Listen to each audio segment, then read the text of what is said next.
Magandang gabi guys. Tingnan natin yung mga alaga kong manok guys. Oh, ang awa naman ito, basang basa sa ulan dahil dito siya natutulog sa itaas. Parang kubo lang ba na maliit.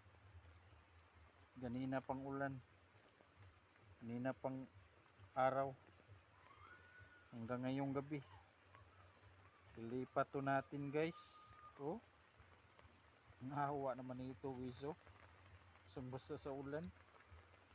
Lipat natin sa ilalim, baka magkasakit to. Sayang naman pag madapuan ng sakit. Dyan ka sa ilalim. Dito naman guys, sa ating flying pins, yung apat natira dito dahil hindi sila magkalapit. Bugbugin tong mga,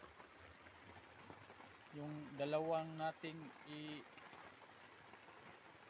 ihiwalay ba, o hiniwalay natin yung dalawa kasi yung matapang tong isa, oh, yung malaking tapay. Apat na lang dito